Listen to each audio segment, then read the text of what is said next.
My name is Alex Dworjan. I'm an Ansible specialist, and I'm going to be walking through the Ansible MCP server that became available as technology preview in December of 2025 as part of the Ansible Automation Platform 2.6. So what is AAP MCP? What is this model context protocol? So it's designed to allow you to leverage external LLMs. So I don't need to have a large language model tied directly into the automation platform, but I can use it to discover, run some automation, check the status of all the users in the platform, maybe run some analysis on a job that failed, all through natural language. So I can log into Claude, I could log into VS Code, ask a very basic question, and it will respond back with whatever information that it gathers. The nice part about this is I don't need to know what the API endpoints are. I don't need to know how to format specific API calls. I don't even need to log into the UI to make these interactions. I can just do all of this through my AI chat interface. This is deployed as part of the normal AAP deployment, so I can do this during the installation of the containerized platform or through OpenShift. There is not a RPM version of this, and there are not plans to at this time, so you would need to shift to the OpenShift or containerized deployment in order to take advantage of this MCP server capability. Because of how it's set up, it's actually leveraging the tokens that you set up within the automation platform itself. So it also inherits the permissions of the user that created that token. So I'm not getting additional access to things that I would not normally have access to within the platform. So if I'm leveraging a normal user that has only access to a specific organization and the templates associated with that, I'm only able to get that information back via the MCP server. So it doesn't grant any additional permissions, doesn't give you anything new outside of what you'd normally be able to get through the UI and API. So from a nice diagram perspective, you may already be familiar with the Lightspeed Intelligent Assistant, which is the chatbot that's built into the platform. That still exists on the right side of the screen here, but what we're looking at with the MCP capability is this top left corner. So I can ask, again, in a human readable way, any failed job recently, investigate a specific job ID and provide a fix. And that will happen in whatever your particular AI agent is, whether it's VS Code, whether it's Claude. That will then work with your MCP server, and it will use that API token that I talked before to actually connect to the platform and get that information back. So it is completely separate from the Lightspeed Intelligent Assistant and can all be run directly within your AI coding tool of choice. So what can I actually do with this? There are a bunch of different tools that are created as part of this, as you could see in the previous diagram, but just to give you a better idea, it can range for everything from jobs to users to inventories. So I can ask basic questions such as I already mentioned, investigate a specific job that failed, give me a list of all the users, their emails, and their role types. I could ask it to display all of the inventories, including which inventory has the most hosts. So it's things that may normally take multiple button clicks or multiple API calls, I can now do via natural language prompting and get that information back. And the thing I always like to do is I can take this information and maybe just simply create an HTML page version of this. So I can take a report that maybe was a JSON output or something that was displayed in very basic text within that natural language prompt. And I can turn that into a full web page that someone can view to see that exact information. So it's nice to be able to combine multiple prompts to get exactly the output that you want, that maybe you need to display to an auditor or just someone who needs to see what's going on within the platform itself. So let's jump into a demonstration that shows A, how to install the platform, and then B, how I can actually leverage this MCP server from something like VS Code. So jumping into the demonstration, I'm going to jump into the documentation first. So as I talked about, you can install this both on the OpenShift operator deployment as well as the containerized deployment. So these are the docs for the OpenShift deployment. And as you can see, I can just modify the Ansible Automation Platform CR and add in this MCP section. So obviously I need it to be disabled false. And then you can decide if you want to enable allow write operations. Allow write operations just means I would actually have the ability to do write scoped actions via the MCP server. So I could do things like launching a job template if I have this enabled. It would still leverage that same role-based access control for the users. I would also have to create a write token when I create the token within the automation platform. So it is something to think about when you go through this process, but note that default, the allow write operations is false. So you have to set it to true if you want to enable that capability. So in my automation platform, I've actually already deployed the MCP server. So I can see if I go through my Ansible automation platform definition, I can see I've got the MCP server disabled, set to false, and I set allow write operations to true. And the easiest way to verify that this is actually up and running, so I can go obviously back to the operator itself and then look at all the instances, and I can see that a MCP server has been created. And I can also go to the topology view and see that the MCP server is up and running. So I know everything is all set here. For the containerized side of the house, it's just like any other addition to the deployment. I just update the inventory itself and then run the installer. So there's an Ansible MCP group that I would add in with the server. And then there is an all vars section where I have to, once again, have that allow write operations. I can ignore certificate errors if I'm using self-signed certs, or I can actually provide the cert end key if I want to leverage cert and key that I've set up for that particular host. So in my environment, I've gone through that process setting all that up. So I'm conveniently using the same host as I set up all the Lightspeed Intelligent Assistant information on. So I've got the same host for MCP. That's the nice part about leveraging the containerized installer. It will just set up a different port for each component. And then if I scroll a little bit farther down, I can see that I've got the allow write operation set to true. And at the very bottom, I've got my MCP TLS cert end key. So all of this set up, I would just run the installer. And then once that's done, I can log into that, in my case, my MCP server, and just do a podman PS. And I can see that the Ansible MCP server is up and running. So I know now that the component itself is actually installed. Now I need to just configure my AI agent to be able to connect to it. So we'll jump into VS Code. So jumping into VS Code, there are a few things you'll need to get set up before you can start setting up the MCP capability. So first, I did have to install the GitHub Copilot chat extension. So obviously necessary to be able to leverage Copilot, which is what VS Code uses behind the scenes.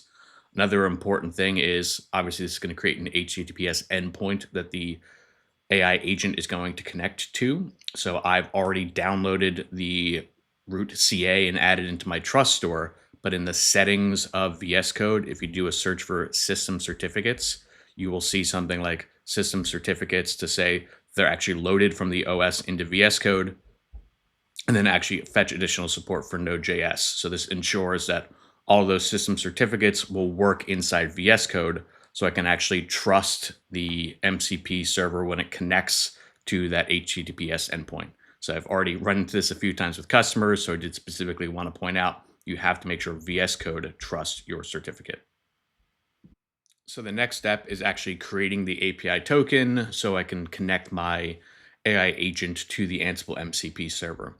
So the docs walk through, you can create a application if you would like, and then I can create a token assigned to that. This is where you also pick whether you want write or read scope based on what access that you need.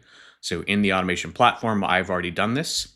So I've already created myself a OAuth application. I just conveniently named it Ansible MCP server. Again, not required.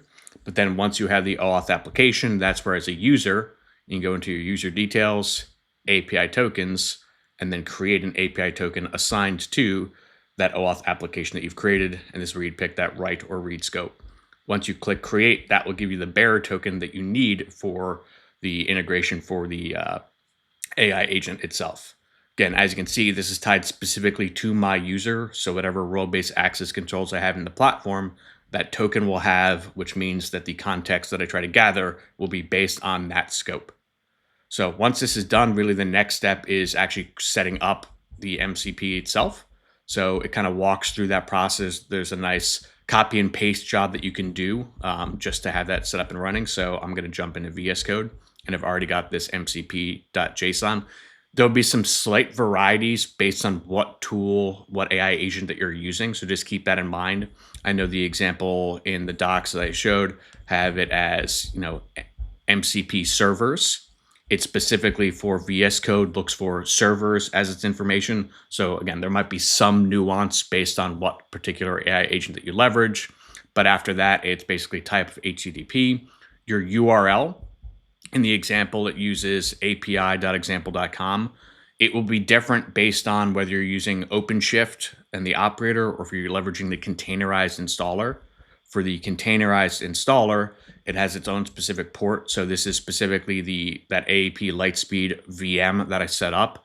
And specifically for the containerized installer, it leverages port 8448 for the actual MCP server itself. So just keep that in mind. So essentially what I took was the piece from the docs, that job management MCP, inventory management MCP, system monitoring MCP, and then added into the front my actual server. So again, if you've got OpenShift, you can just take that route that it has set up. Since there won't be a specific port for it, it creates its own route, and you can just leverage that for the URL.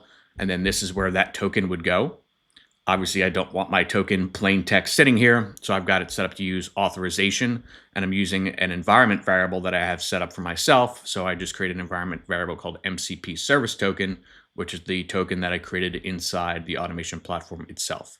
So I've got all of the various tools set up here, and I can decide which ones I want to leverage. So once I've actually decided, I'm ready to go, I've got all this set up properly. If you don't have the chat set up yet, maybe you don't have that window set up, I can just click this button to open chat, and it will pop up here.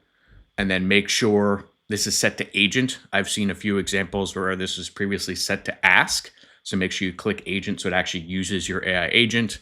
And then you'll have to make sure you have the context set. So if I have this closed, you may just click add context and click your MCP server, or I find it pretty easy just to have this opened, and then it'll auto add that context in.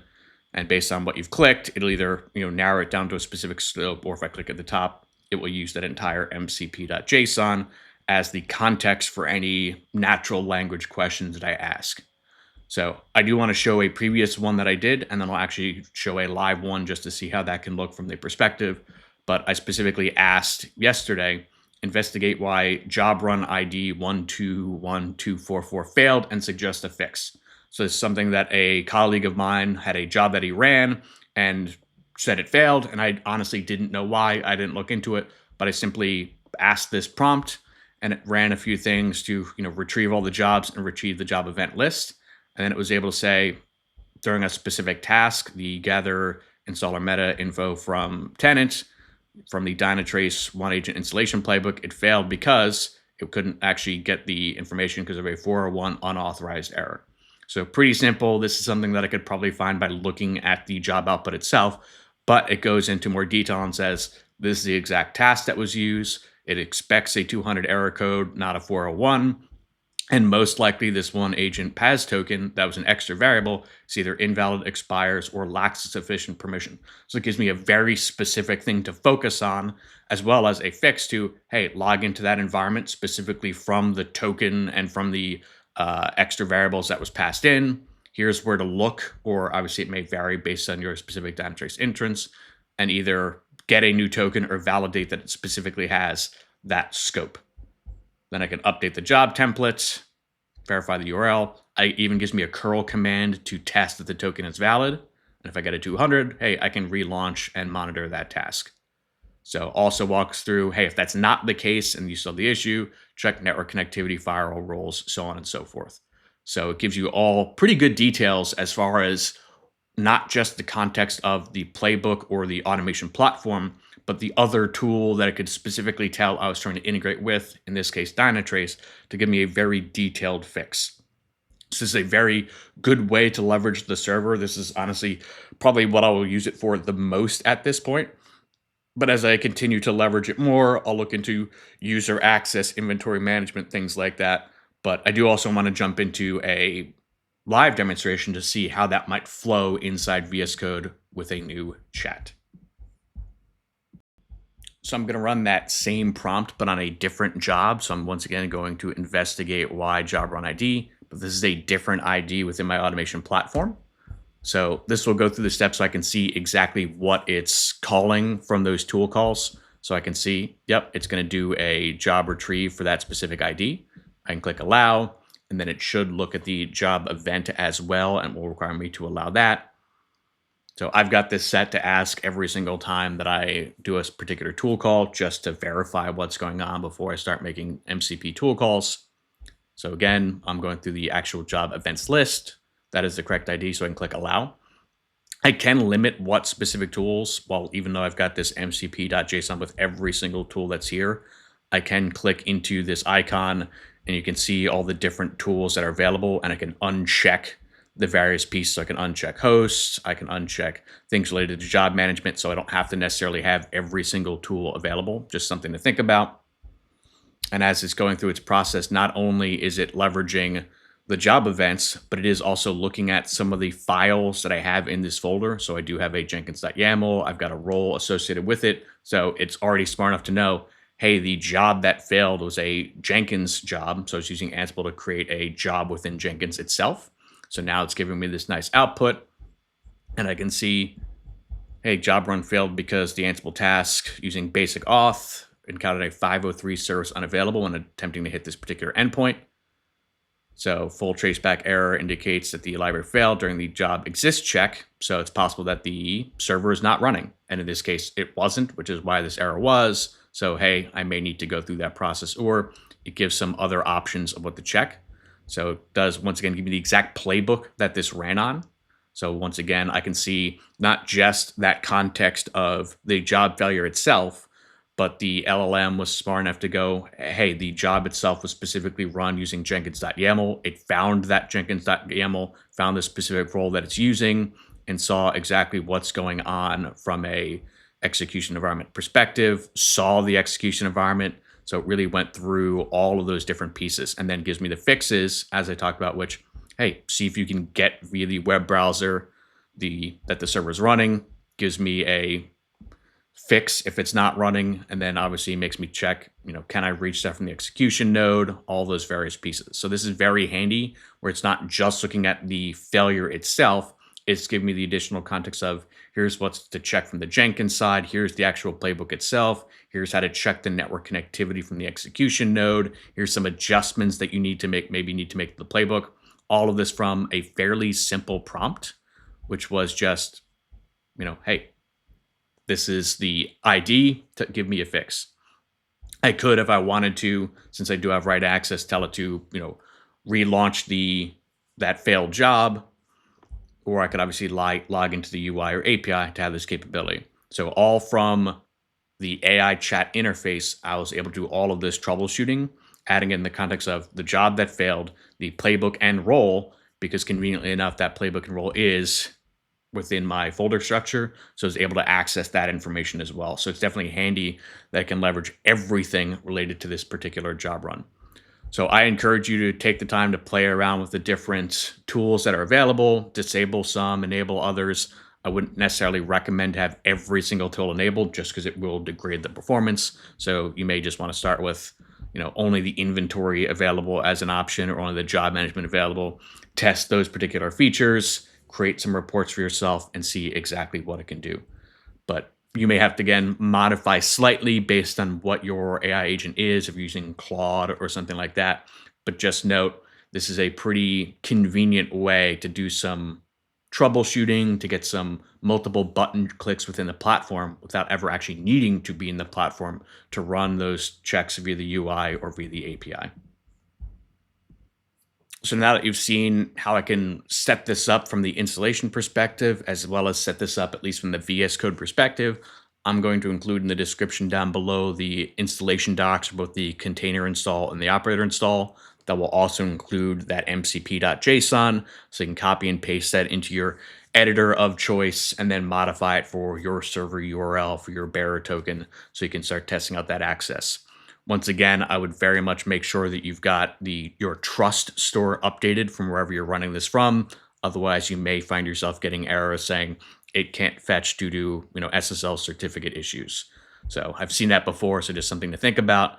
So verify the settings for your particular IDE or AI agent editor, and then make sure you've got that particular root CA added into your trust store. But this should give you a pretty good idea of a lot of various options that you can do related to MCP servers. So while this is only tech preview, this does give you a good idea of where the Ansible team is looking to go from an AI perspective. Gives you a lot of unique opportunities to connect systems and connect flows that you may not have leveraged in the past. So I want to thank you for taking the time to learn a little bit more about the Ansible MCP server that is currently in technology preview. Click my picture on the right to subscribe. Click the image on the left to watch another video.